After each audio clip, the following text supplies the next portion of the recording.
ভারতের রাজনীতিতে এই ভোটের আগে যত উত্তাপ ছড়াচ্ছে, পাকিস্তানও তত উত্তপ্ত হচ্ছে।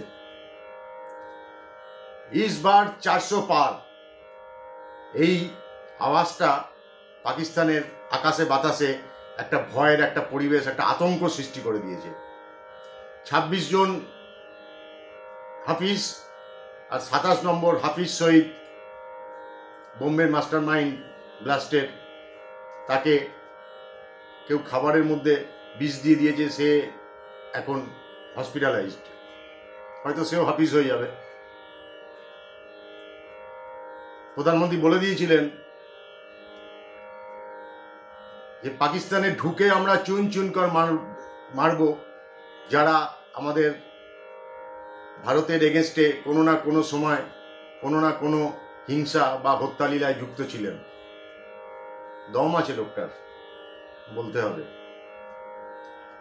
এইবার পাকিস্তানের আকাশে বাতাসে ভাসছে পুরো বাচ্চা থেকে বড় পর্যন্ত যে মোদি হ্যায় তো মুমকিন হ্যায়, ঘরে ঢুকে মারব এবং পাকিস্তানিদের দিয়েই মারব।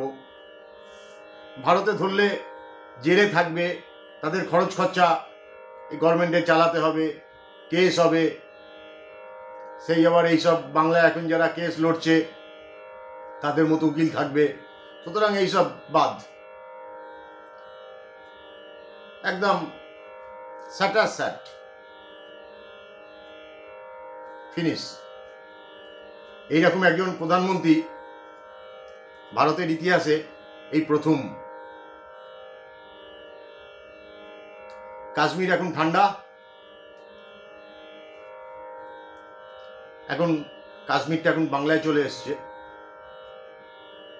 বাংলাটাও ঠান্ডা হয়ে যাবে, আমরাই তো করে দেবো সব ঠান্ডা। তবে পাকিস্তান কিন্তু ঠান্ডা। ভারতের এই इस बार 400 पार এইটা পাকিস্তানে একদম পুরো আতঙ্ক ছড়িয়ে দিয়েছে এবং তার মধ্যে হাফিজ শহীদের এইরকম কেউ অজানা কেউ তাকে ফুড পয়জনিং করে দিয়েছে।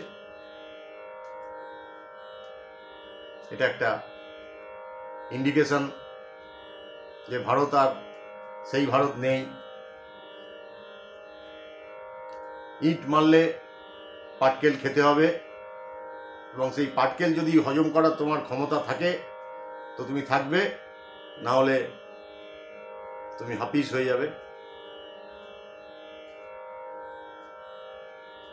এই হাফিজ শহীদ 2021 সালে ওর বাড়ির সামনে একটা বিস্ফোরণ হয়েছিল, খুব বিরাট বিস্ফোরণ, কিন্তু সেখানে ও বেঁচে যায়,